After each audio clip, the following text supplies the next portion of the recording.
Federation of Indian trade union Malappuram ജില്ലാ പ്രതിനിധി സമ്മേളനം കൊണ്ടോട്ടിയിൽ നടന്നു.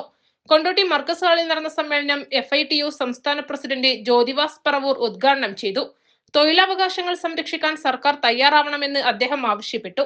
ഏതെങ്കിലും ഒരു സർക്കാരോ അല്ലെങ്കിൽ ഏതെങ്കിലും ഒരു ഭരണാധികാരിയോ സ്വയം അത് തീരുമാനിച്ച് നടപ്പിലാക്കിയതല്ല.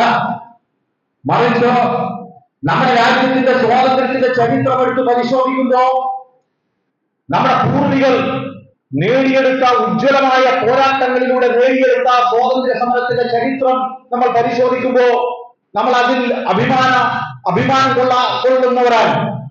അതുപോലെ തന്നെ ഈ രാജ്യത്തെ തൊഴിലാളികളെ സംബന്ധിച്ചിടത്തോളം അവരുടെ ചരിത്രം, അവരുടെ അവകാശങ്ങൾ, ആ അവകാശങ്ങൾക്ക് വേണ്ടി നടത്തിയിട്ടുള്ള ധീരമായ പോരാട്ടങ്ങൾ, ജീവൻ കൊടുത്തും ചോര വെടിഞ്ഞും ജയിൽവാസം അനുഷ്ഠിച്ചുമൊക്കെ ആ തൊഴിലാളികൾ നേടിയെടുത്ത ചരിത്രത്തെ വിസ്മരിച്ചുകൊണ്ട് നമുക്ക് മുന്നോട്ട് പോകാൻ കഴിയില്ല.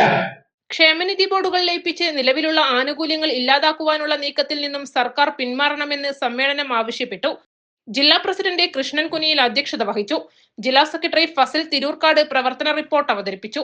സംസ്ഥാന ജനറൽ സെക്രട്ടറി തസ്ലിം അമ്പാട്, സംസ്ഥാന സെക്രട്ടറി ഷാനവാസ് കോട്ടയം എന്നിവർ ചർച്ചയ്ക്കും ജില്ലാ ഭാരവാഹി തെരഞ്ഞെടുപ്പിനും നേതൃത്വം നൽകി. സംസ്ഥാന ട്രഷറർ ഉസ്മാൻ മുല്ലക്കര, ജില്ലാ vice president Alavi Vengara, joint secretary ME Shukkur, welfare party ജില്ലാ സെക്രട്ടറി നൌഷാദ് ചുള്ളിയൻ, കൊണ്ടോട്ടി നഗരസഭാ കൗൺസിലർ താഹിറ ഹമീദ് എന്നിവർ പ്രസംഗിച്ചു.